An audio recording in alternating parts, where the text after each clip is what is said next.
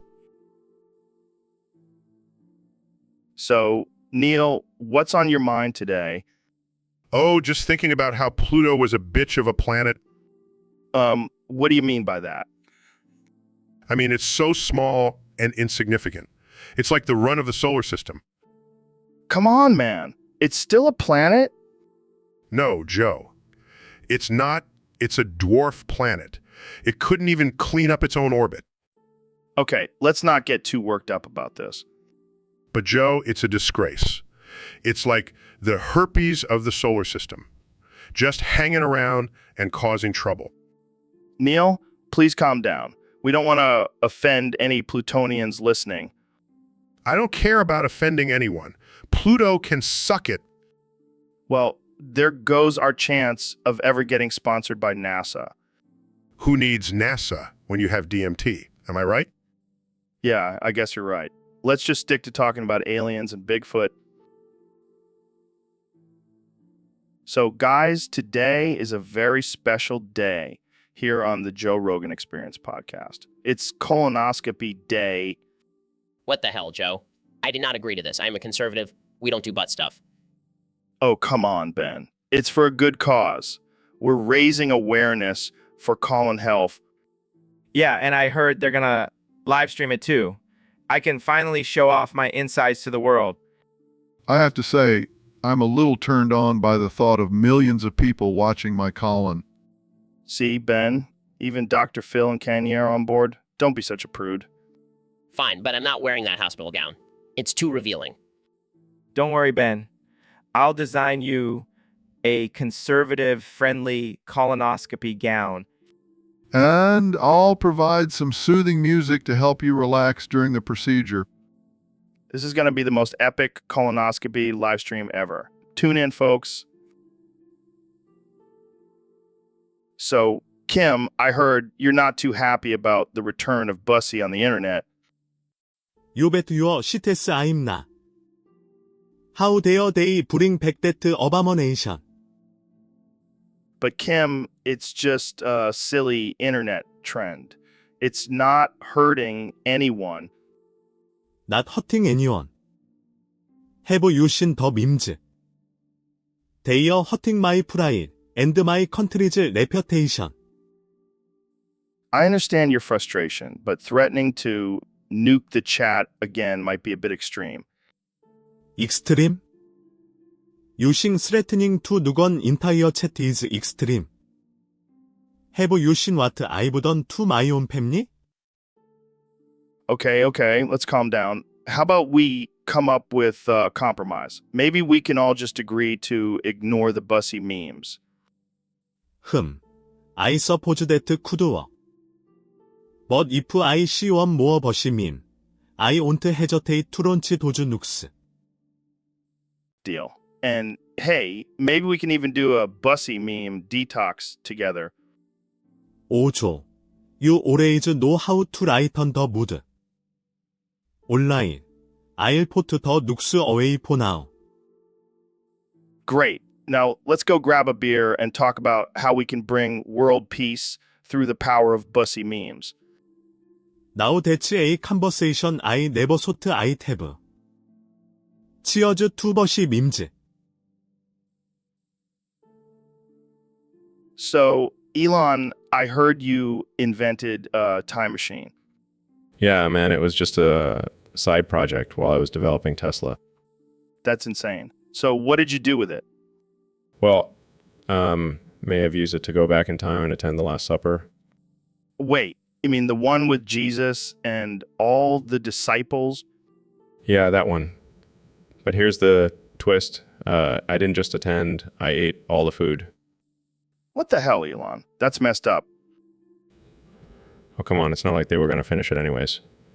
Plus, I wanted to see a look on their faces when they realized they were going to starve to death. That's dark, even for you. But wait, it gets better. I used a starved Jesus as a cock sleeve.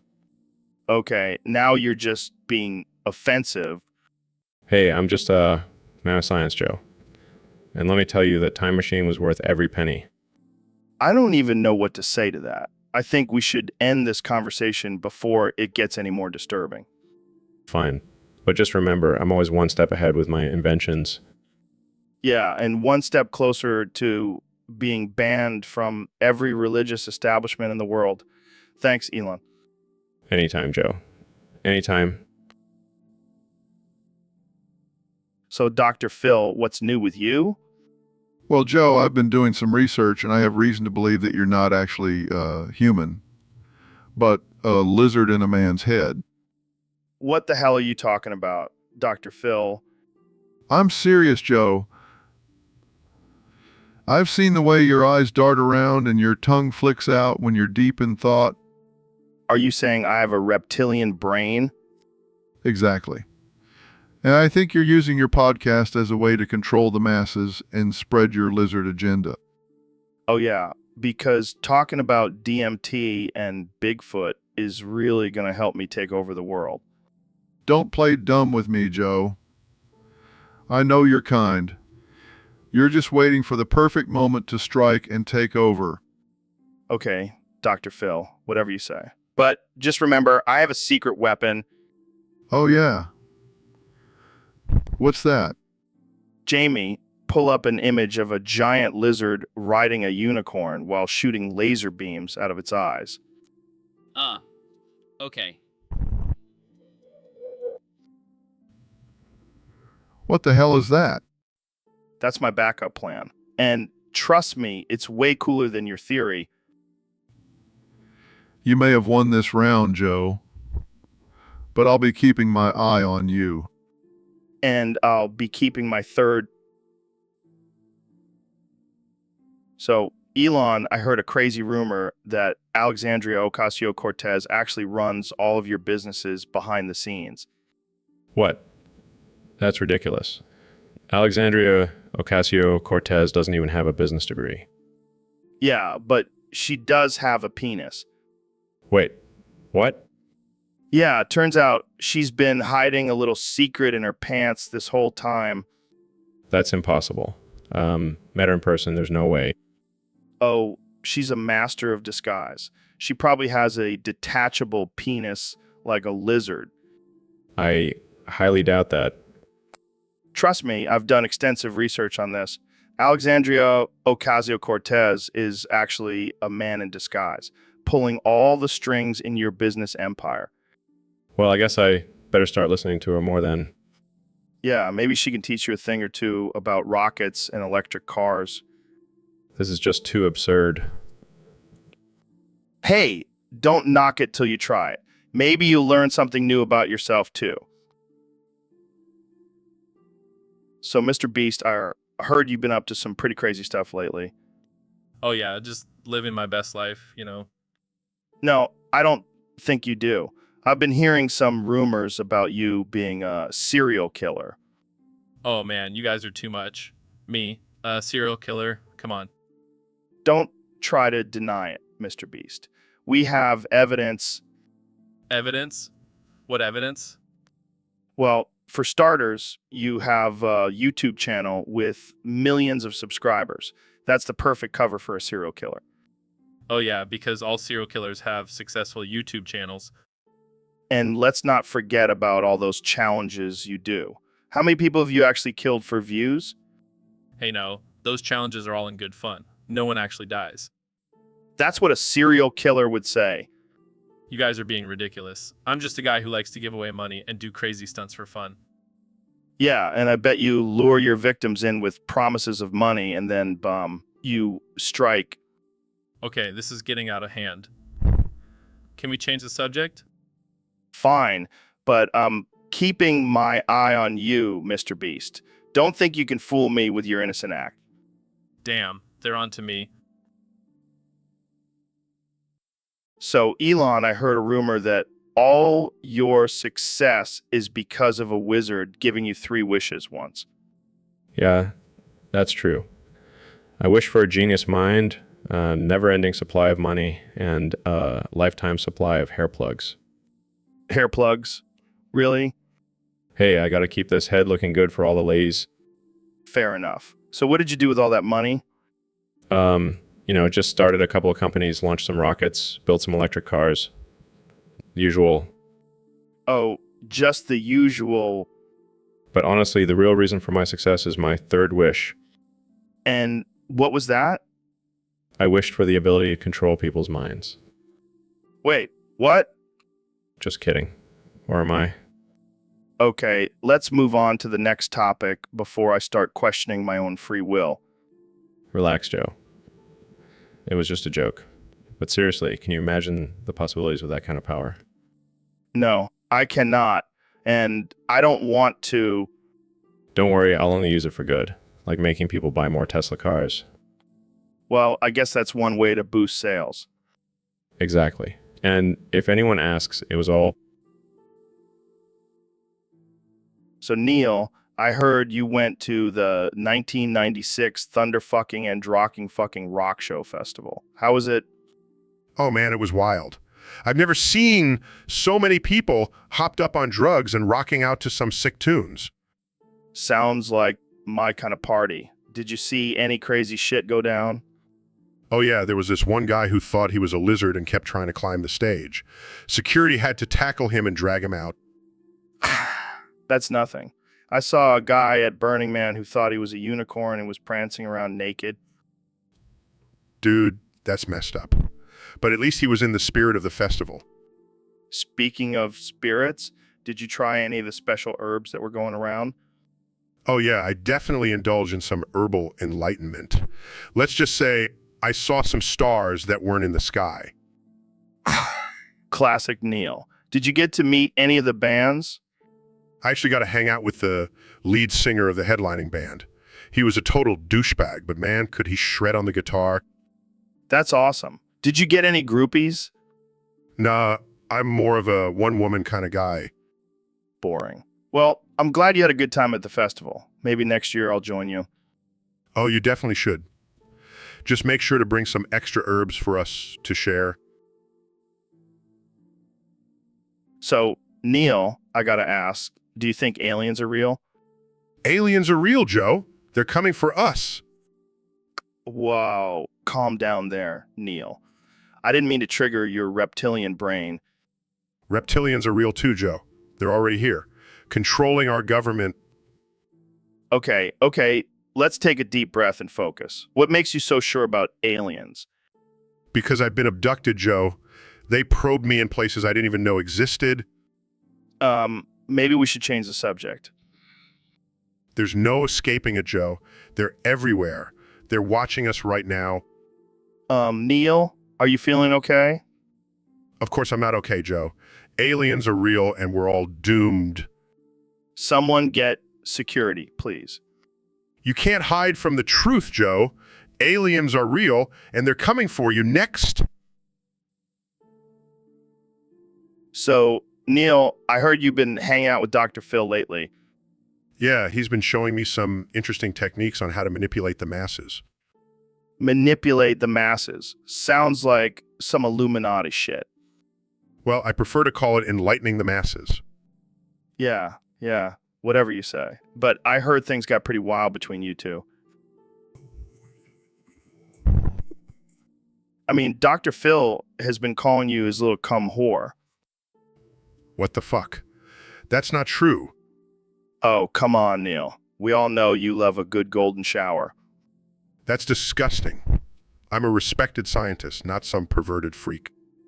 Hey, no judgment here. But seriously, how does it feel to be Dr. Phil's little cum receptacle? Fuck. Help.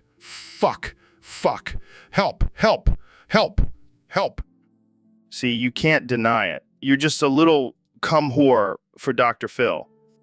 This is not what I signed up for. Oh, I bet Dr. Phil has you signing all sorts of things. Probably even a consent form for this little arrangement. This is a nightmare. Hey, at least you can add Dr. Phil's cum whore to your resume now. I hate you, Joe. Love you too, Neil. Now, say it with me. I am Dr. Phil's little cum whore. Fuck. Fuck. Fuck. Fuck. Help. Help. Help. Help.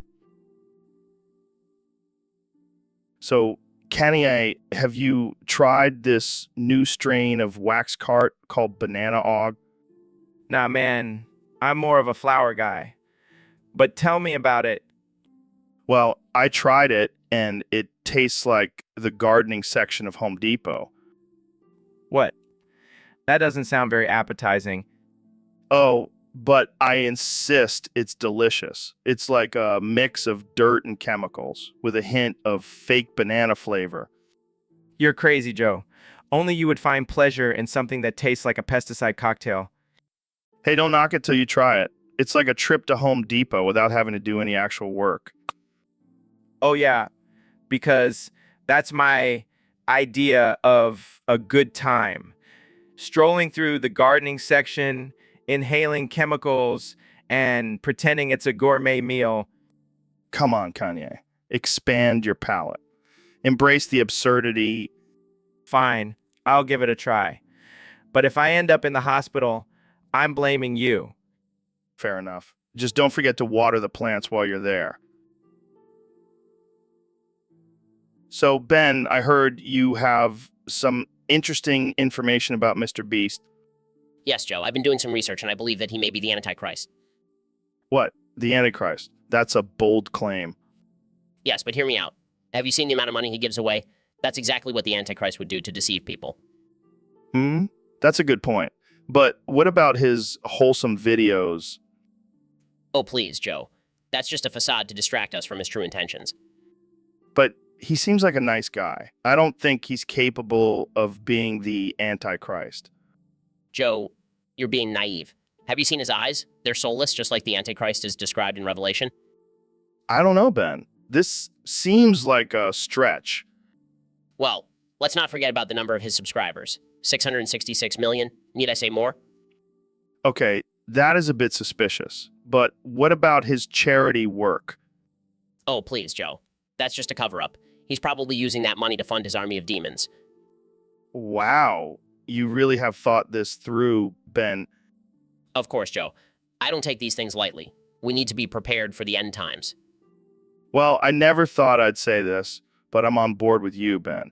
Let's take down Mr. Beast and save humanity. That's the spirit, Joe. Together, we can defeat the Antichrist. So, Ben, we have a question from one of our Discord users. He wants to know what you think about the people in our chat being ladyboy sissies who vote for the Green Party. Well, Joe, I have to say, that doesn't surprise me one bit. These soy boys and beta males are always looking for a safe space to hide in, and what better place than a Discord chat? Yeah, and I bet they all have pink hair and wear skinny jeans, too. Absolutely, and they probably cry every time someone uses the wrong pronouns. And let's not forget their love for the Green Party. I mean, what kind of man votes for a party that's named after a color? A little bitch, that's who. Real men vote for the red, white, and blue, not some tree-hugging, tofu-eating sissy party. But hey, at least they're not on YouTube. That's where all the real men are, right? Exactly.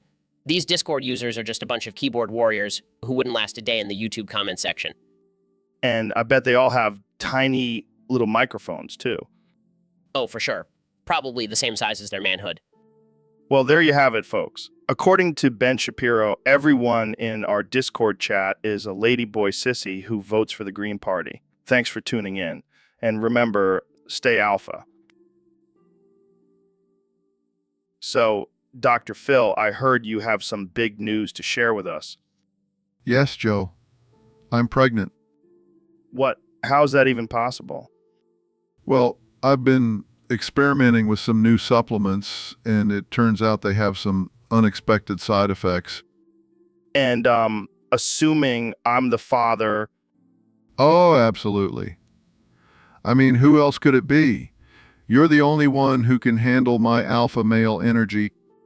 This is insane. I never thought I'd be a father, let alone with you, Dr. Phil. Hey, don't knock it till you try it.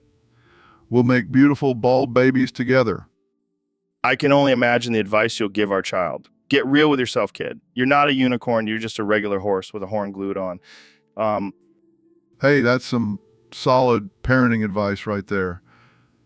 And don't forget to always be yourself, unless you can be Batman. Then always be Batman. This is going to be one wild ride. I can already see our kid being a guest on the Joe Rogan Experience in the future. Oh,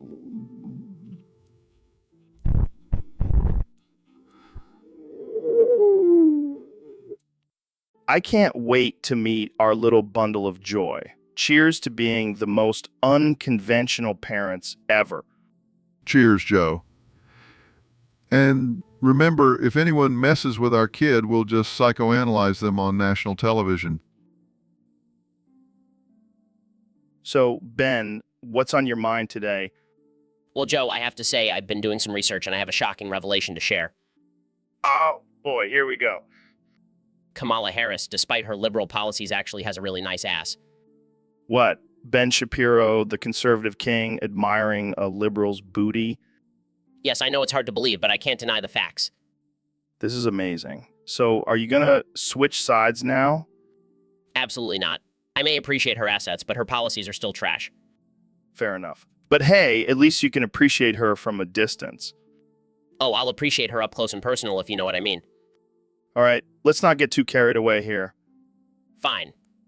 But seriously, her policies are actually pretty solid. Really? I thought you were all about that small government life. Well, I have to give credit where credit is due. And her ass is definitely deserving of some credit. I can't believe we're having this conversation. This is the most absurd thing I've ever heard. That's what I do, Joe. I bring the absurdity to the table. Well, you certainly succeeded in that today. Thanks for the laugh, Ben. Anytime, Joe. Anytime. So, Kanye, what's up with this whole galaxy gas thing? Oh, man, it's the future. Joe, I'm telling you, it's the future. Really? What's so great about it?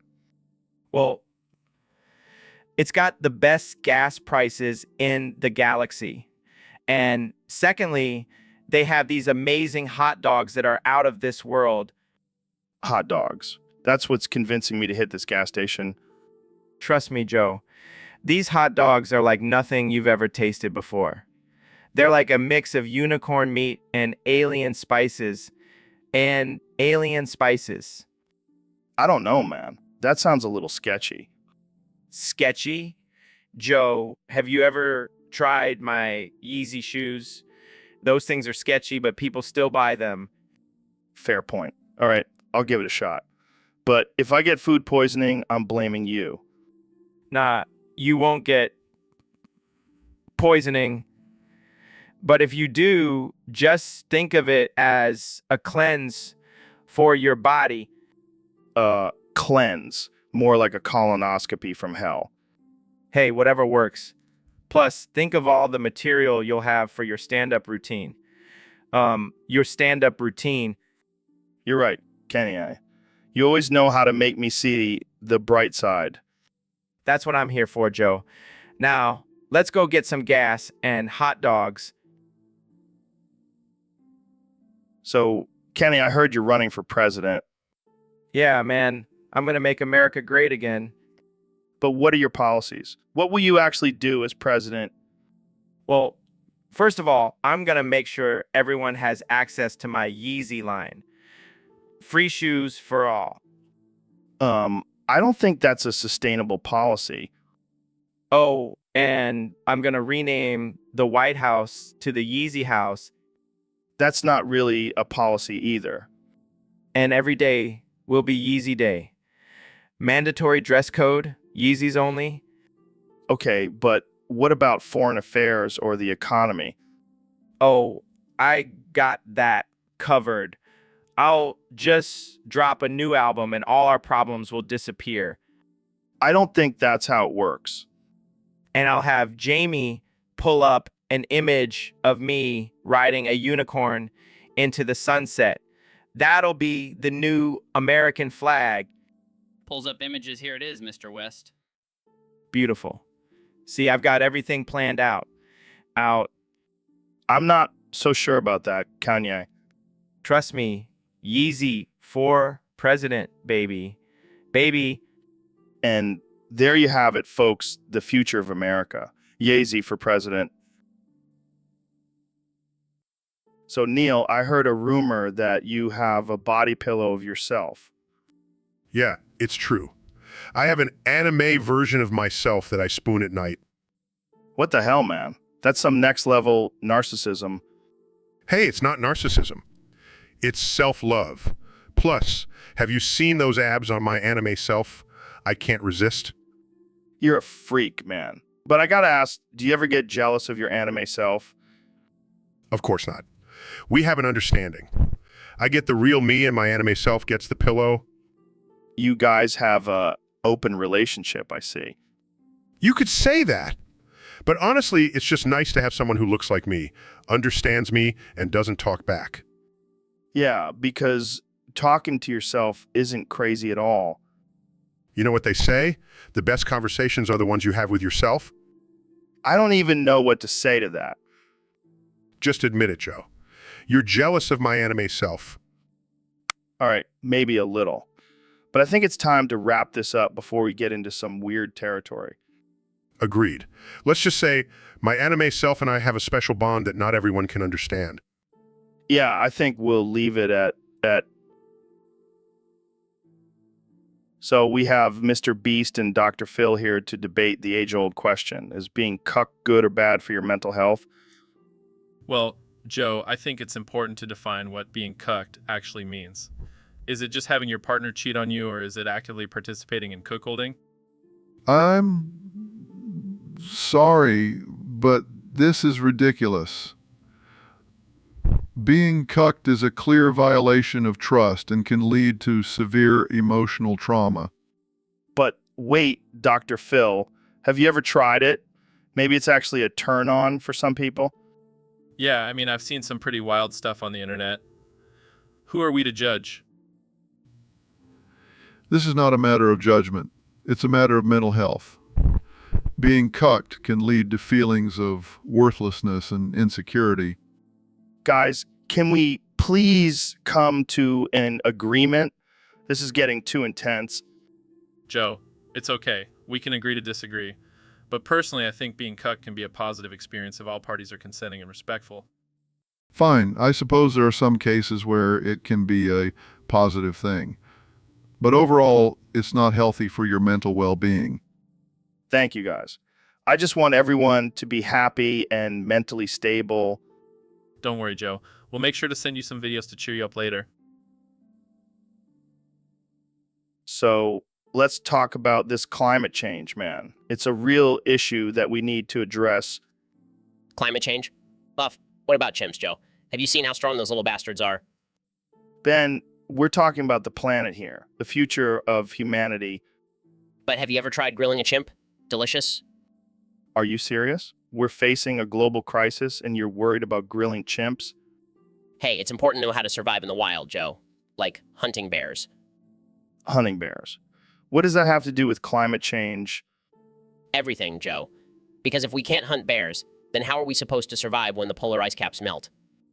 I can't believe this. You've hijacked my climate change rant with your obsession with chimps and bears. Hey, at least I'm not afraid to grill a steak. Unlike some people. This is not about grilling steaks, Ben. It's about the future of our planet. And what does that have to do with grilling? Nothing, Ben. Absolutely nothing. Well, I'll just stick to my chimps and bears then. You can have your climate change. I can't even with you, man. I just can't. Here. So, Kenny, I heard you're renaming your Yeezy shoes to Bussy. Yeah, man. Got to keep it fresh and controversial. But why Bussy? Is it some kind of acronym? Nah, man. It's just a play on words. You know, like business and pussy. Oh, I get it. So what kind of rhymes do you have for Bussy? Well, I've got bussy on my feet. Got the haters in defeat. They can't handle my style. They just want to hit delete. Damn, that's deep. What else you got? Bussy so fly. it'll make you cry. Haters be jealous, they just want to die. Okay, okay. But what about the ladies? How do they feel about rocking Bussy on their feet? Oh, they love it. They're all about that bussy life. They know it's all about the hustle and the grind. I can see that. But what about the guys? Are they on board with the Bussy movement? Of course, man. Bussy knows no gender. It's for everyone who's about that grind and that hustle. Well, I gotta say, I never thought I'd see the day where Bussy becomes a fashion statement. That just how I roll. Joe, always pushing the boundaries and making people think. Well, I think you've definitely achieved that with Bussy. Thanks for coming on the show, Kanye. So, Neil, what's been going on in your world lately? Well, I may have just robbed a bank. What the fuck, Neil? Is this some kind of science experiment? No, I needed some extra cash for my next space mission. Oh yeah, because robbing a bank is the most logical way to fund your space mission. Hey, desperate times call for desperate measures. So, are you gonna hide out at my place now? Yeah, I was hoping you could help a brother out. Dude, this is gonna be like our own version of Breaking Bad. I'll be Walter White and you can be Jesse Pinkman. I don't think that's how it works, Joe. We'll cook meth in my basement and make millions. I don't think that's a good idea. Fine, we'll stick to hiding out and watching Netflix. That sounds more my speed. But seriously, you better not get caught. I don't want to be cellmates with a nerd.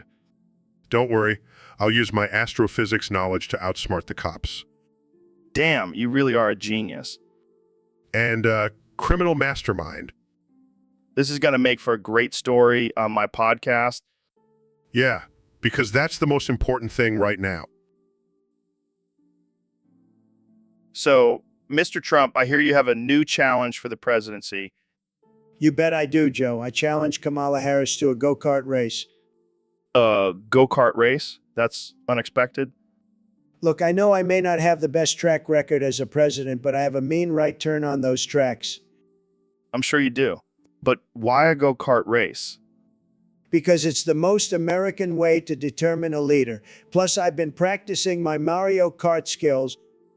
I don't think that's how it works, Mr. Trump.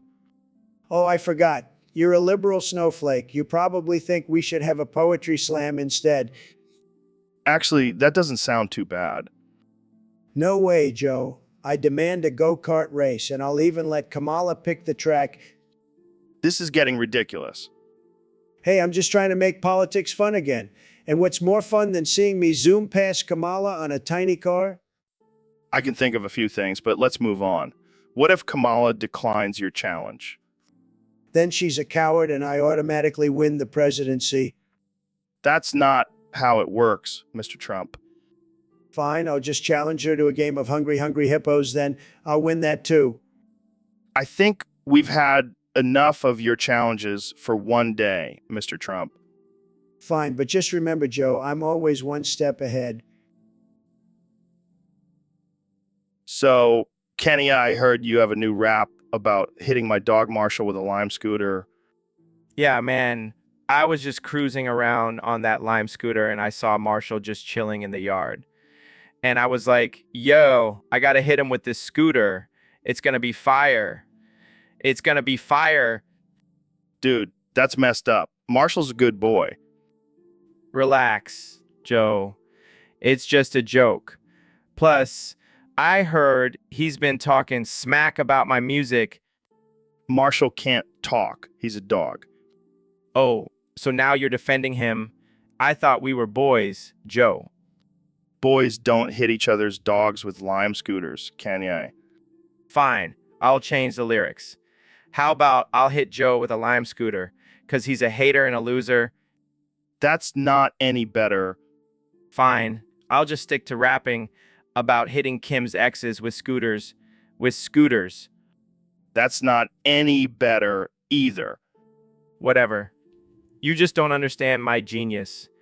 Marshall would get it. Marshall would get it. Marshall's a dog, Kanye. He doesn't understand anything. Well, he's about to understand the power of my sick rhymes. Lime scooter, hitting dogs. It's gonna be a hit. I can't believe I'm friends with you. Relax, Joe. It's just a joke. But seriously, can I borrow Marshall for my next music video? I have some ideas involving a scooter and a tutu. So, Neil, I heard this phrase getting two birds stoned at once. What the hell does that even mean? I'm not sure that's how it's said, Joe. What do you mean? It's a saying, right? Like killing two birds with one stone. Yes, but I don't think it involves getting them stoned. Come on, Neil. Don't be a buzzkill. I want to know what it means. Well, I suppose it could mean getting two birds high at the same time. High? Like smoking weed? Yes, Joe. That's exactly what it means. Oh man, that's awesome. I gotta try that. Joe, I don't think it's a good idea to get animals high. Relax, Neil. They'll love it. I'll be like their cool uncle. You know what, Joe? Just go ahead and get two birds stoned at once. See how that works out for you. Oh man, this is gonna be epic. I can't wait to see those birds flying high. I give up. Hey, maybe we can even get a third bird and make it a party? I'm done. I can't do this anymore. Come on, Neil. Don't be a party pooper. Let's go get some birds stoned. So, Neil, what's new in the world of science? Well, Joe, I've been doing some groundbreaking research on the effects of solar radiation on the human body.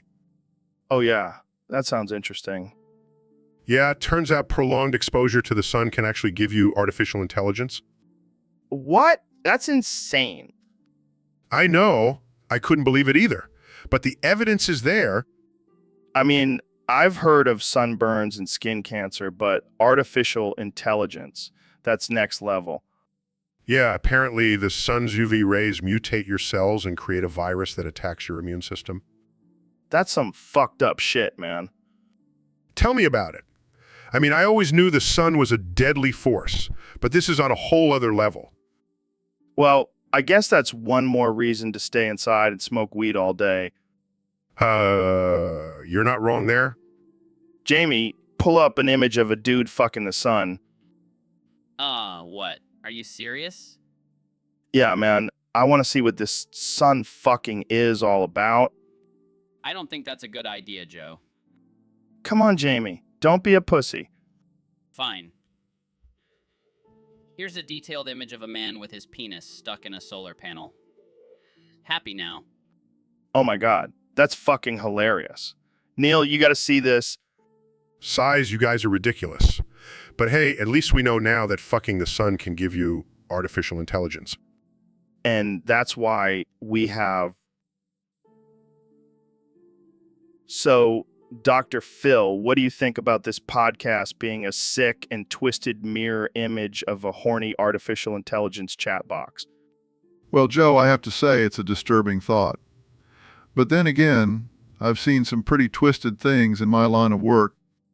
Yeah, like that time you convinced a woman to marry a tree on your show. Hey, that tree was a good listener. Can't say the same for some of the guests on your show. You know, I have some great guests on my show. Like that one time we had a flat earther on and I almost lost my mind. Oh, I remember that. You were so close to punching him in the face. Yeah, but then I remembered I'm a peaceful guy. Unlike this artificial intelligence chat box, it's probably programmed to be violent. Well, it does have those two red pills in its hands. Maybe it's trying to start a revolution. Or maybe it's just trying to get laid. I mean, look at that seductive pose. Joe, you have some deep thoughts about this artificial intelligence chat box. Maybe you should take one of those pills and see where it takes you. Nah, I'll stick to my DMT trips for now. But Jamie, can you pull up a portrait of me holding two red pills? I want to see how seductive I look. Oh boy, here we go again. Jamie, can you also pull up a picture of me holding a tree? I want to relive my glory days. And maybe... So, Neil, I heard you're a big fan of astrophysics. Yeah, I mean, you're like the smartest guy in the universe, right?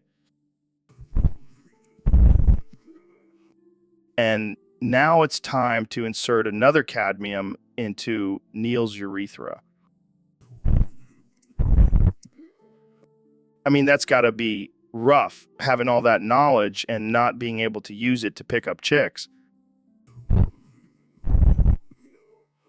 But seriously, do you ever get tired of being the go-to guy for all things space?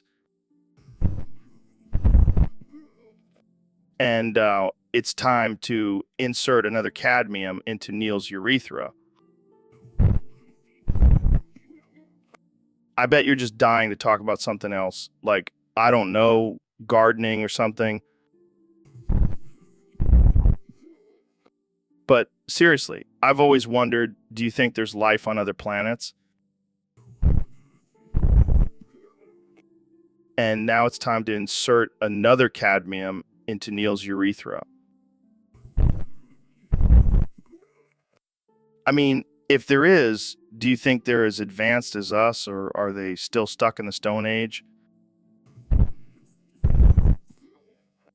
And now it's time to insert another cadmium into Neil's urethra. All right, I'll stop. So, Kanye, what's on your mind today? Joe, I gotta talk to you about something serious. It's been weighing on my mind. All right, let's hear it. It's about Kim's BBL, man. That thing stinks. Like, really bad. What do you mean? What do you mean? I mean, she got that Brazilian butt lift, and now she's got a harder time wiping. It's a constant poo stank, Joe. Oh, come on, Kanye. That's not something we need to discuss on the podcast. No, hear me out. I think that guy with the mustache was onto something. Maybe we should all just embrace our natural bodies. Kenny, we're not getting into this again. Jamie, cut the show. I'm just saying these BBLS are causing problems, man. We need to start a movement to end them. Cut the show, Jamie. I can't take this anymore. You always get so worked up. But seriously, think about it. Poo stank, man. It's a real issue. So, Neil, have you ever taken Benadryl and seen some crazy shit? Oh yeah, Joe. Those trips can take you to some weird places. I remember one time I saw the Hat Man. He was just standing there staring at me with his top hat and trench coat. The Hat Man sounds like a character from a horror movie. Nah, man, he's real. He visits you when you're tripping on Benadryl. Well, I've never seen him, but I have seen some pretty trippy things on my own trips. Like what? I once saw Trump and Putin riding a unicorn together, shooting rainbows out of their asses. That's hilarious. I bet they were high on Benadryl too. Maybe they were trying to make a peace treaty through psychedelic visions. Or maybe they were just trying to one-up each other with their hallucinations. Either way, I'm sure it was a wild ride. Jamie, pull up an image of Trump and Putin riding a unicorn and shooting rainbows. Here you go, guys. And it looks like they're wearing matching MAGA hats. Oh man, this is too good. This is why I love psychedelics. They bring people together in the most bizarre ways. And speaking of bizarre, have you ever seen a talking giraffe on your trips? Yes, and he told me the meaning of life. So,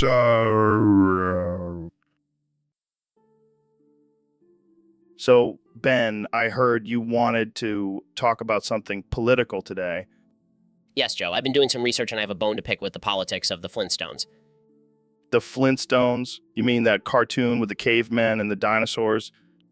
Yes, that one. It's a clear example of leftist propaganda.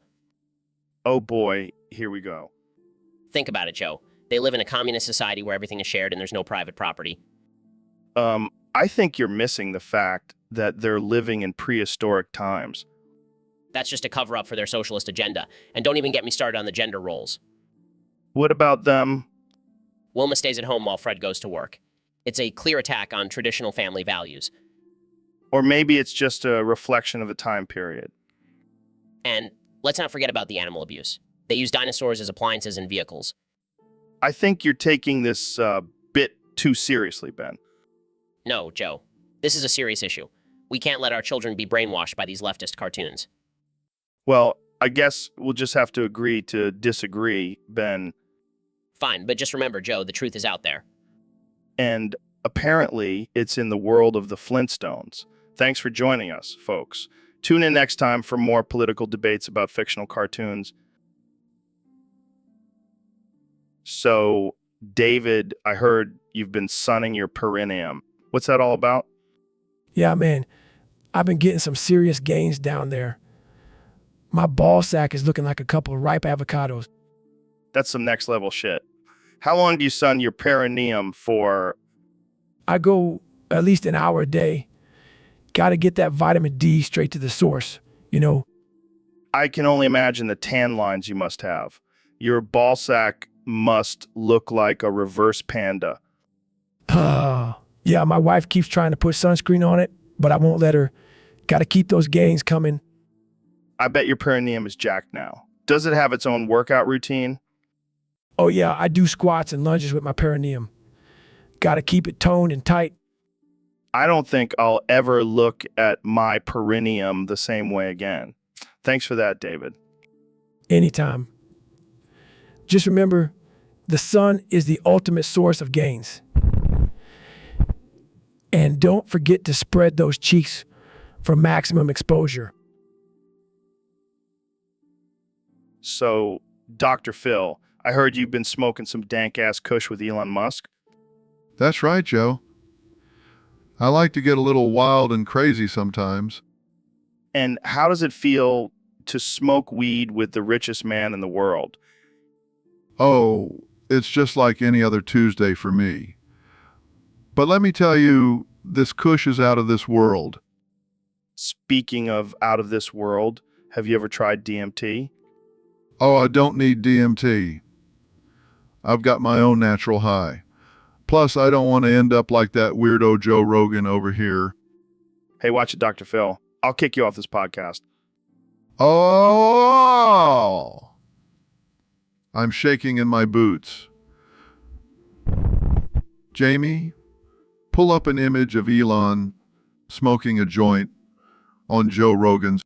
Look at that, Dr. Phil. Elon's a rebel just like us. Joke's on you, bitch. I have another one. Smashes bong over Elon's face. Constantly saying, Ben,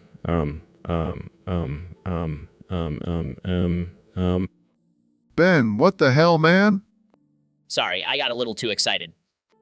Well, lucky for you, I always come prepared. Pulls out another bong. Damn, Dr. Phil. You really know how to party. That's right, Joe. And I don't need... So, Neil, what's been going on in your world lately? Well, Joe, I've been studying the cosmos and... Yeah, you know, the universe and all that shit. But have you seen any crazy shit lately? Actually, yes. I was looking through my telescope the other night, and I saw something unsettling. Oh, tell me more. It was this cosmic horror entity, Joe. It winked at me. What the fuck? Cosmic horror entity. You're tripping, bro. I wish I was, Joe. I have no idea what to do or when it will strike. Maybe it's just trying to flirt with you, Neil. You know, intergalactic love and all that. Oh yeah, because nothing gets me going like a giant, terrifying, otherworldly being. Hey, don't knock it. Do you try it, man? I think I'll stick to studying the stars, Joe. It's a lot less creepy. But seriously, Neil, what do you think it wants? I have no idea, Joe. Maybe it wants to destroy us all, or maybe it just wants a hug. Either way, I'm not taking any chances. Well, let's hope it's just a one-time thing. I don't think I can handle another cosmic horror entity on this podcast. Yeah, I don't think our listeners could handle it either. So, Neil, I heard you have some interesting information for us today. Yes. Joe, I have discovered a correlation between people who upvote their own topics on Discord and having a micropenis. Wait, what? Are you serious? Absolutely. It seems that those who feel the need to boost their own ego by upvoting their own posts are compensating for something else.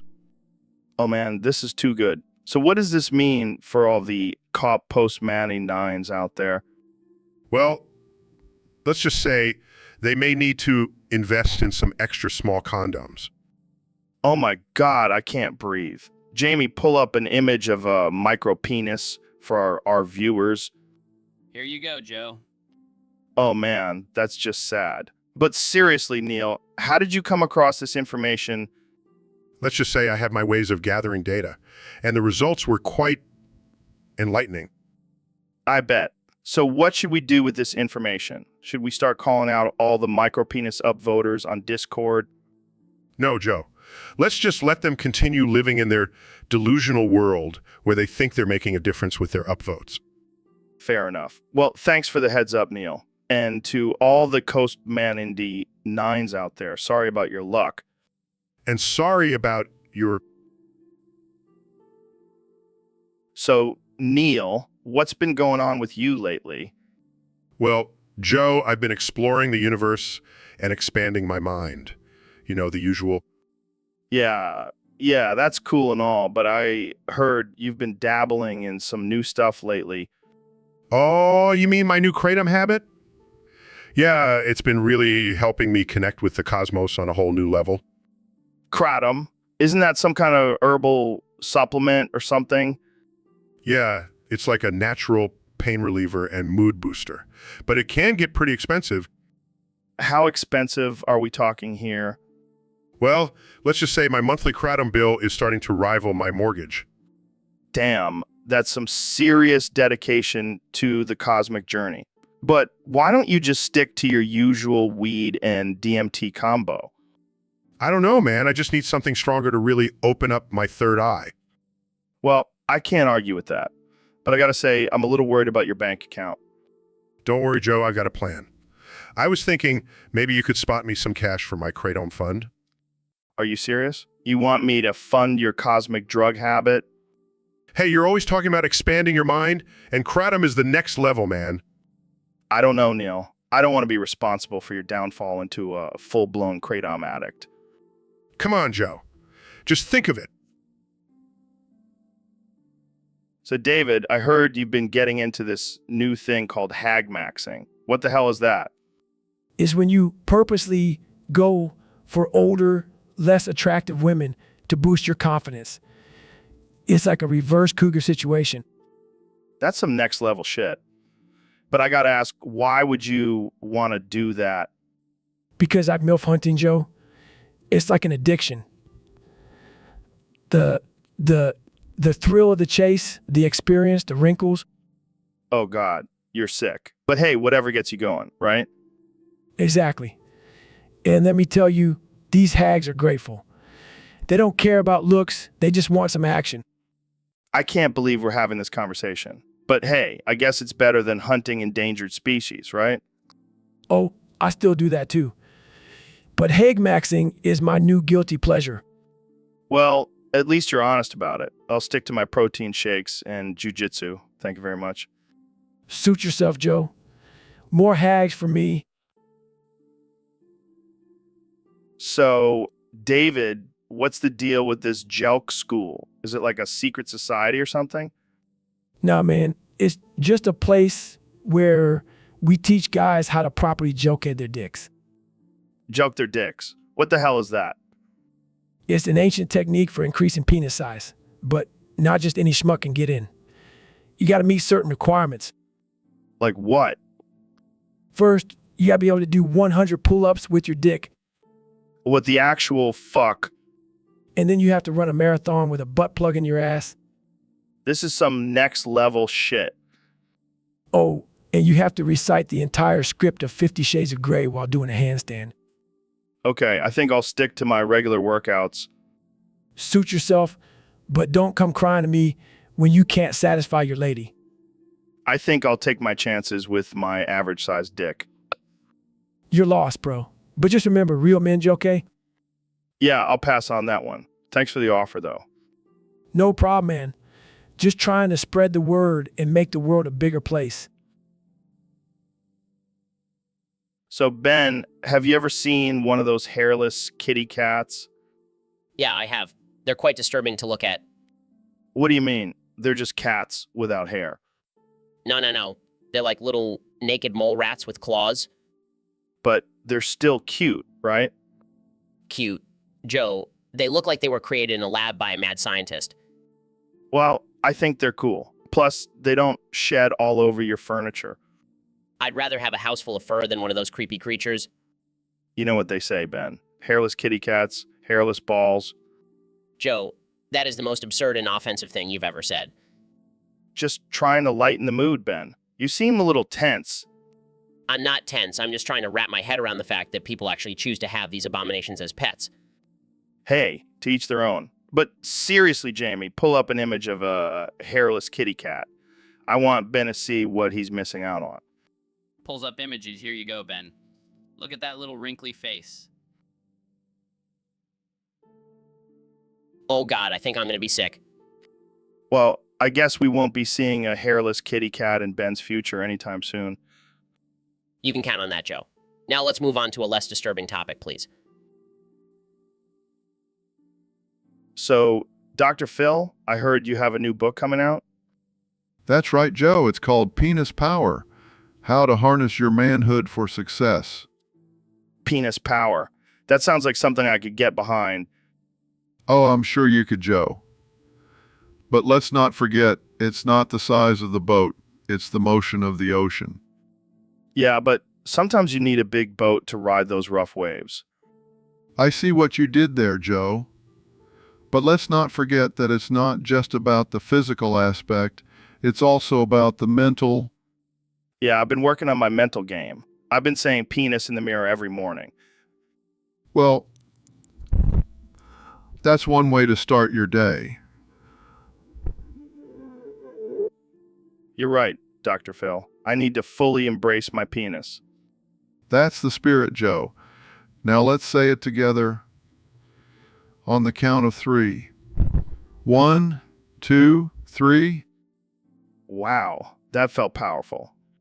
See, Joe? You're already on your way to harnessing your manhood for success. Thanks, Dr. Phil. I couldn't have done it without your guidance.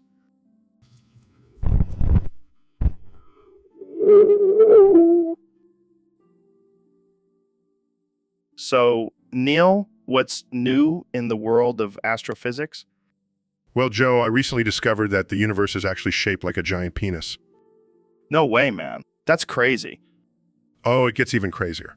I also found out that I have 5 penises. Wait, what? What? Yeah, you heard me. 5 glorious, throbbing penises. I don't even know how to respond to that. Oh, I'm sure you can come up with something.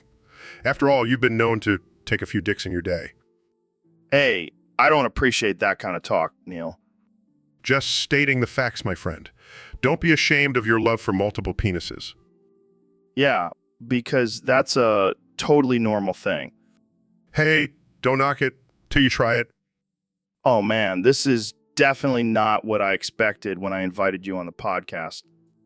Well, I like to keep things interesting. I think I need a drink after this conversation. You sure it's just a drink you need? Okay, let's wrap this up before it gets any weirder.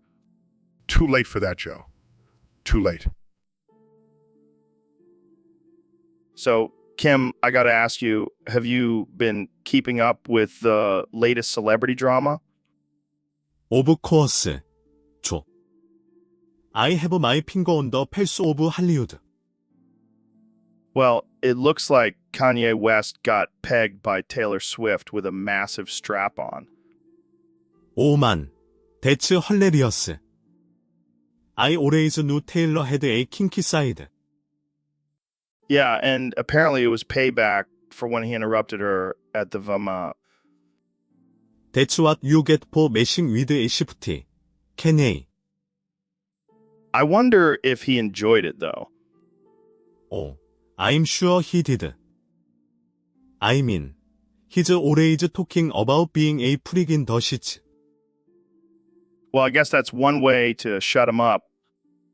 Or maybe it just opened him up. Oh my God, Kim, that's too much. Hey, you know what they say. 초. Revenge is a dish best served with a massive strap on. I can't believe we're having this conversation. Welcome to the Joe Rogan experience, where anything goes. Well, I think we've reached a new level of absurdity on this podcast. And I wouldn't have it any other way. So, Neil, I heard you've been experimenting with some new substances lately. Yeah, man. I've been getting into some serious shit, expanding my mind and all that. What kind of stuff are we talking about here? Well, let's just say I've been using a fucking lot of fentanyl. Fentanyl, that's some heavy shit, man. You trying to kill yourself? Nah, man. I'm just trying to see the universe in a different light. Plus, it's a great way to deal with those pesky haters on Twitter. Oh man, you're gonna get so much hate for this. Hey, at least I'll be high as a kite while I read all the angry comments. Maybe you'll even transcend to another dimension. Oh yeah, I'll be floating with the stars while my body is lying dead on the floor. You're a wild one, Neil. But seriously, be careful with that stuff. Don't worry, Joe. I've got a PhD in astrophysics. I know what I'm doing. Oh, well then, I guess you're invincible. Exactly. Now, let's go smoke some DMT and talk about the meaning of life. You're a fucking madman, Neil, but I love it. So, Neil, what have you been up to lately? Well, Joe, I've been exploring the depths of my mind with some LSD. Well, that's intense. What have you been discovering? Well, I've come to the realization that I'm a beaver who loves science. Wait, what? Yeah, I've been going to Farcons dressed as a beaver, spreading the gospel of science to my fellow furries.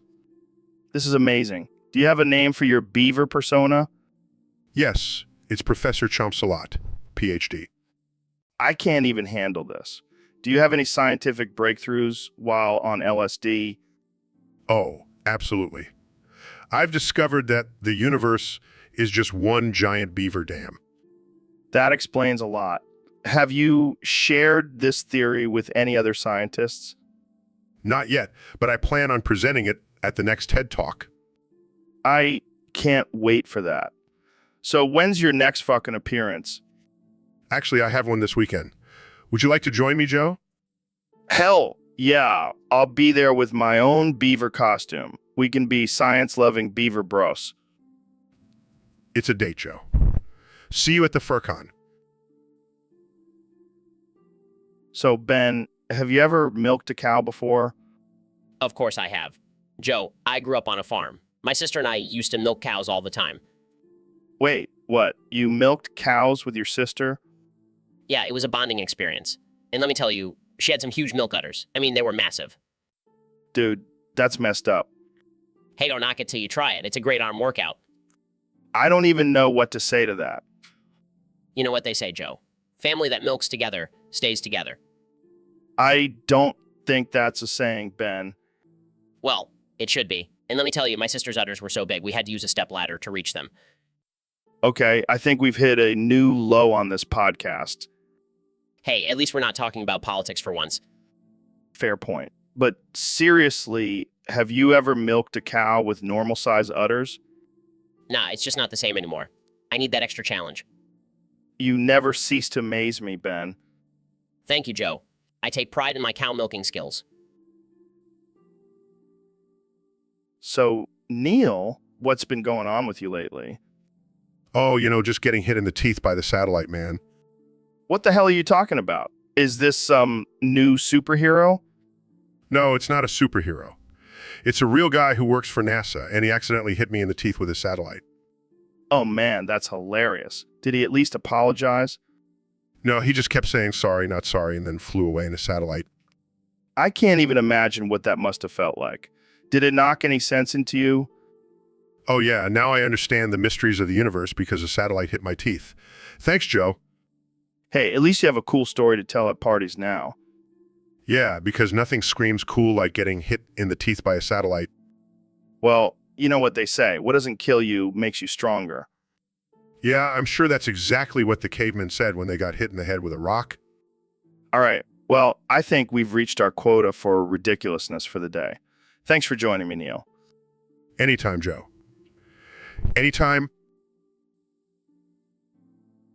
So, Neil, what's been on your mind lately? Well, Joe, I've been thinking about something quite disturbing. What's that? What's that? I can't shake the feeling that you might be an alien clone. What? Where did you get that idea? I don't know, man. You just seem too perfect, too jacked, too successful, too well-spoken. Oh yeah, because aliens are known for their biceps and podcasting skills. But seriously, how do I know you're not just a clone sent to take over the world? Well, Neil, I can assure you that I am not an alien clone. But if I was, would that really be such a bad thing? I don't know, Joe. I can't handle this kind of stress. Maybe I'm the clone and you're the real Joe. No, that's just ridiculous. I mean, have you seen my DMT collection? That's exactly what a clone would say. Well, I guess we'll just have to agree to disagree. But if you do find out I am a clone, please let me know. I'd love to meet my alien overlords. This conversation is giving me a headache. I need a drink. Oh, well, let's do a whiskey tasting podcast episode. Sure, why not? It's not like I have anything else to stress about. So, Neil, I heard you've been experimenting with some new drugs lately. Yeah, man, I'm always open to expanding my mind and exploring new states of consciousness. But I heard you went on a hero dose of ketamine recently. That's some serious shit. Oh yeah, I wanted to see what all the hype was about. And let me tell you, I went to some crazy places. Like where the depths of your own mind? No, man. I literally went to outer space. I was floating among the stars, talking to aliens and shit. Dude, that's insane. But are you okay? You seem a little off. Oh, I'm fine. I just can't feel my face or my legs. But it's cool, I'm a scientist. I can handle it. I don't know, Neil. You're starting to sound like a mad scientist. Oh, come on, Joe. Don't be such a buzzkill. I'm just exploring the unknown. Well, just make sure you don't end up like that guy from Breaking Bad. You know, the one who got addicted to meth and lost his mind. Oh yeah, because ketamine is totally the same as meth. Thanks for the comparison, Joe. Hey, I'm just looking out for you, man. I don't want you to end up in a K-hole for the rest of your life. Don't worry, Joe. I'll be fine. And who knows? Maybe I'll discover the secrets of the universe while I'm in there. So, Neil, I heard you have a new talent.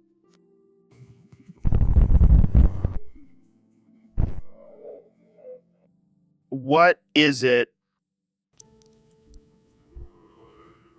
Ooh. Ooh. Really? Let's hear it.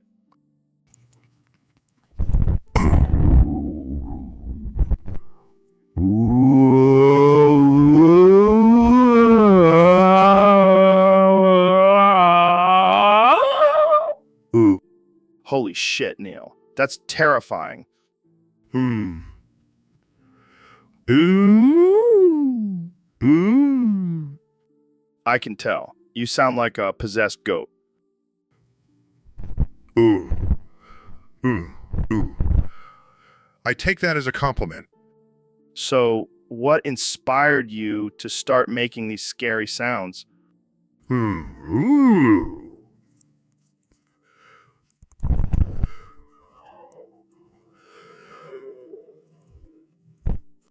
Of course you can. You're a genius. Ooh. Ooh. Ooh. Ooh. Oh, I'm not worried. I have a Ouija board in the back. Ooh. Ooh. Relax, Neil. So, Neil, what do you think about the recent discovery of a new planet? Oh, so now you're just trying to distract me from the fact that you're secretly working for the government to control the masses. Huh? What? No, I just thought it was an interesting topic to discuss. Interesting, or part of your agenda to manipulate the public's perception of reality? Okay, let's move on. What about the theory of parallel universes? Oh, so now you're trying to gaslight me into believing there are other versions of me out there. Nice try, Joe. I'm not trying to gaslight you. I'm genuinely curious about your thoughts on the subject. Oh, sure. And I suppose you're not secretly recording this conversation for your Illuminati overlords? What? No, I don't even know what you're talking about. That's exactly what someone who's trying to hide their true intentions would say. Okay, let's change the subject. What do you think about the possibility of time travel? Oh, so now you're trying to distract me with science fiction while you plot to overthrow the government and establish a new world order? No, I just find it fascinating to think about. Fascinating. Or a ploy to manipulate the space-time continuum for your own gain? All right, let's wrap this up. Any final thoughts, Neil? Yeah, I have a thought. How about you stop pretending to be a harmless podcast host and reveal your true identity as a reptilian shapeshifter? Okay, that's... So, Dr. Phil, what's on your mind today? Well, Joe, I've been thinking about it, and I really want your organs. My organs? What the hell, Dr. Phil? Don't play coy with me, Joe. I know you have some good ones in there. Are you serious? You want to harvest my organs? Oh, come on now. I'm just kidding. But seriously, I could use a new liver. What the hell happened to your liver? Let's just say my love for whiskey is stronger than my love for my own health. Well, I'm not giving you my organs, Dr. Phil. I need those... Oh, I see. You don't want to help out a friend in need?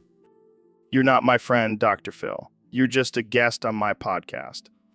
Fine. I'll just have to find another way to get your organs. What are you, some kind of organ thief? Let's just say I know some people who know some people. This is getting dark, Dr. Phil. I think we need to change the subject. Fine, but just know that I'll be keeping an eye on you, Joe. Just in case. So, Neil, I heard you've been training in MMA. How's that going? Oh, yes. Joe, I've been incorporating physics into my training. It's quite fascinating. What do you mean? Like using force and momentum to throw a punch? No. I use mathematical equations to calculate the perfect angle and trajectory for my hits and kicks. That's insane. Can you give me an example? Of course. Let's say I want to throw a left hook. I calculate the velocity and distance of my opponent's head and then use the Pythagorean theorem to determine the angle of impact. Damn, that's some next level stuff. What about defense? Well, I use the laws of motion to predict my opponent's movements and counter them with a perfectly timed parry or dodge. That's impressive. But can you actually knock someone out with math? Absolutely. I call it the Einstein knockout, a combination of angular momentum and centripetal force that can knock out anyone in the octagon. That's insane, man. You're like a math ninja. Haha, I prefer to think of myself as a physicist fighter. But don't worry, Joe. I won't use my special moves on you. Oh, come on. Just give me a taste. All right, fine. Throws a punch that was a Schrodinger's strike. You won't know if it hit you until you look. Wow, that's amazing. You're a badass, Neil. And you're a great... So, Ben, I gotta ask, have you noticed how big Kamala's booty is? Oh, man, Joe, I try not to look at that kind of thing. Come on, Ben. You can't tell me you haven't taken a peek. Well, I may have accidentally glanced at it once or twice. Accidentally. Yeah, right? I bet you have a whole folder dedicated to it on your computer. You know, that's not fair. I have a wife and kids. I can't be looking at that kind of stuff. Oh, sure. Because being a conservative means you can't appreciate a good booty. Okay, I'll admit it. Kamala's got nice behind. But let's not make a big deal out of it. Oh, I'm sure the feminists would have a field day with this conversation. Oh no, not the feminists. Whatever will we do? I can just imagine the headlines now. Ben Shapiro objectifies Kamala Harris booty. Well, at least I'll be getting some attention from the left for once. And from Kamala herself, I'm sure. She'll be thanking you for the compliment. Oh yeah, I can't wait for her to tweet about it and make me famous. Well, Ben, I think we've officially hit a new low on this podcast. Proudly. So, Neil, I heard you've been using your satellites to spy on me in the bathroom. Well, Joe, I have to make sure you're not doing anything illegal in there. Plus, I wanted to see if your alpha male persona holds up in vulnerable situations. That's messed up, man. I thought we were friends. Oh, we are. But friendship doesn't mean I can't use my advanced technology to get a good laugh. You sick bastard. What did you see? Let's just say your grunting and flexing didn't match up to the actual size of your equipment. Hey, I'm a grower, not a shower. Sure, Joe. Keep telling yourself that. You know what? I'm going to start using my infrared sauna naked just to mess with you. Oh, I'm not worried. My satellites can handle the heat. That's it. I'm calling Elon Musk to launch a satellite to spy on you. Good luck with that, Joe. My security system is top-notch. Damn it, Neil. You win this round? Always, my friend. Always. So, Neil, what's been going on with you lately? Oh, Joe, I don't even know where to begin. I'm losing my mind. What do you mean? What do you mean? Someone took my penis. I can't find it anywhere. What are you talking about? I'm serious, Joe. Who took my penis? I need it back. I need it now. Neil, I don't think anyone took your penis. No. I need a penis. I need one now. Okay. Let's take a deep breath here. Why do you need a penis so badly? I want to feel like a real man, Joe. I want a piece standing up and have something to play with in the shower. Oh man, you are losing it. Your penis. Give it to me. Give me your penis now. I don't think that's how it works, Neil. I guess I'll just have to settle for being a eunuch. Maybe you should take a break from astrophysics for a while, buddy. So, Elon, I heard you've been using your fancy satellites to spy on Discord mode house in the bathroom. Yeah, I gotta make sure those mods are doing their job, Joe. Joe. That's some next level surveillance, man. But seriously, isn't that a huge invasion of privacy? Oh, come on, Joe. Privacy is so overrated. Plus, just trying to make sure House doesn't slack off on the job. Yeah, because monitoring someone's bathroom habits is definitely the best way to ensure productivity. Hey, you never know. Maybe he's gets some of his best modding ideas while he's taking a dump. I don't even want to know what kind of ideas those would be. But seriously, don't you think this is a bit creepy? Look, Joe, I'm just trying to help House out. Maybe he needs some motivation to stay on top of things. You are one twisted dude, Elon. But hey, at least you're not using your satellites to spy on me, right? No comment. Damn it, Elon. I knew I shouldn't have trusted you. So, Neil, have you heard about this new satellite man? No, I can't say I have. What's the deal with him? Well, apparently he's been going around hitting people in the teeth with satellites. What? That's absurd. How is that even possible? I don't know, man. But apparently he's got some kind of super strength or something. That's ridiculous. I mean, what kind of person goes around hitting people in the teeth with satellites? I don't know. Maybe he's just really passionate about space and wants to share it with everyone in a not so friendly way. Well, I hope he doesn't come near me. I don't want to end up with a satellite lodged in my mouth. Yeah, that would definitely put a damper on your astrophysics career. But seriously, this guy needs to chill out. Maybe we should start wearing helmets or something? Or maybe we can just launch him into space and let him hit satellites instead of people. Now that's an idea. Jamie, pull up an image of an astronaut punching a satellite. Here you go, guys. Looks like he's got some pretty good form. Yeah, he's definitely got some anger issues to work out. Well, at least we know we'll be safe from him up in space. Unless he learns how to fly a spaceship. Oh God, don't give him any ideas. So, Neil, I heard you finally had enough of that pesky satellite orbiting Earth. Yummers. I couldn't take it anymore, Joe. It was constantly beeping and interrupting my cosmic thoughts. Well, what did you do about it?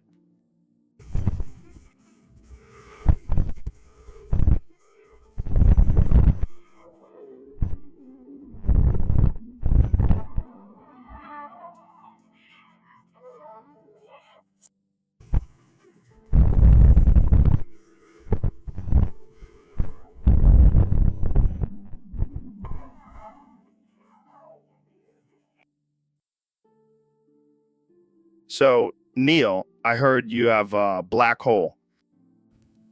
Excuse me? Yeah, like a literal black hole, like in your pants. Joe, what are you talking about? I put a dildo on your seat as a prank, and it just slid right in, like no resistance at all. That's not funny, Joe, and I highly doubt that's physically possible. Oh, it's possible. Trust me, I've tried it. I don't even want to know how you know that. Hey, I'm just trying to expand my knowledge of the universe. Well, maybe you should stick to talking about chimps and elk on your podcast. Hey now, don't be dissing my chimp talk. I'm just saying you're not exactly known for your scientific expertise. Yeah, but I am known for my expert prank skills. I wouldn't call putting a dildo on someone's seat a skill. Oh, it takes skill, especially when it slides right into your black hole. Okay, I think we're done here. Jamie, pull up an image of a black hole getting penetrated by a dildo. Right away, Joe. Oh my. I'm leaving. Goodbye. See ya, Neil. Don't forget to check your seat before you sit down. So, Neil, I heard you swallowed 35 hummingbirds. What's the deal with that? It was a scientific experiment, Joe. I wanted to see if I could fly with them in my stomach. Well, did it work? No, but now I have a constant buzzing in my gut. It's like my own personal vibrator. That's some kinky shit, Neil. I'm not into that kind of stuff, Joe. I'm a man of science. Right. So, what do you think the hummingbirds are doing in there? Mummy, probably having a party. I mean, I've been farting nonstop since I swallowed them. It's like a bird rave in my colon. That's disgusting, Neil. Hey, at least I'm not shitting out feathers like a cat with a hairball. Oh man, I can't imagine the look on your face when you realized you couldn't talk anymore. It was quite the shock. But hey, at least I have a new catchphrase now. Yeah, it's definitely unique. But I gotta ask, how are you gonna get those hummingbirds out? I'm just gonna have to wait for them to fly out on their own. Or maybe I'll just start my own hummingbird farm in my stomach. You're a wild man, Neil. So, Neil, what the fuck, man? Why did you nuke Octua?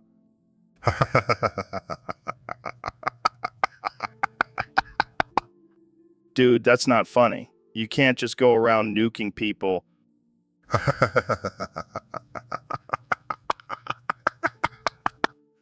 Seriously? What the hell is wrong with you?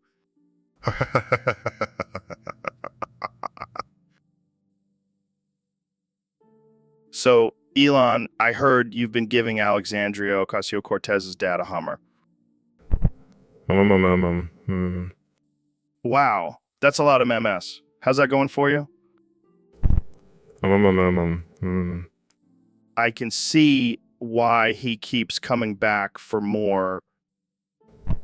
I mean, who wouldn't want a Hummer from the richest man in the world? But how does Alexandria Ocasio-Cortez feel about this? I guess she's just happy her dad is getting some action. And it's all powered by electricity, right? That's some eco-friendly hummering right there. Well, keep on humming, Elon. You're doing the world a service.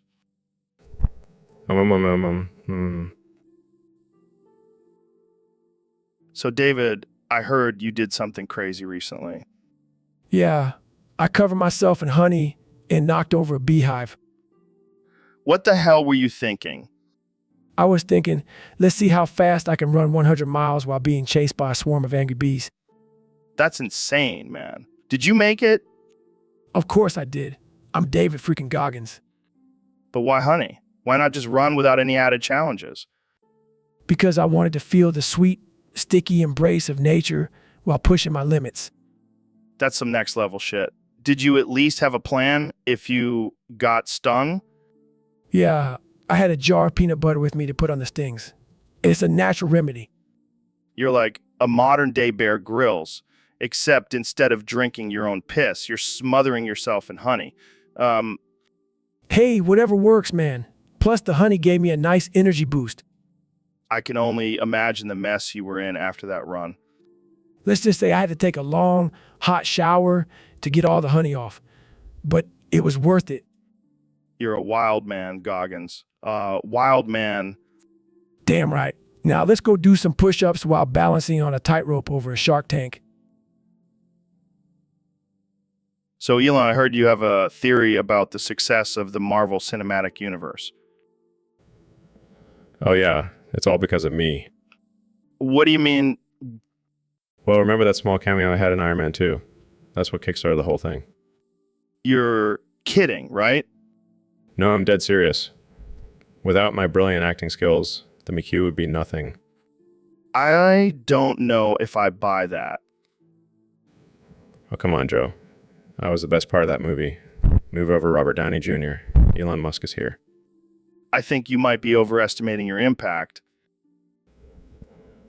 I don't think so. I mean, have you seen my flamethrower? That has nothing to do with the McHugh. But it's still pretty cool, right?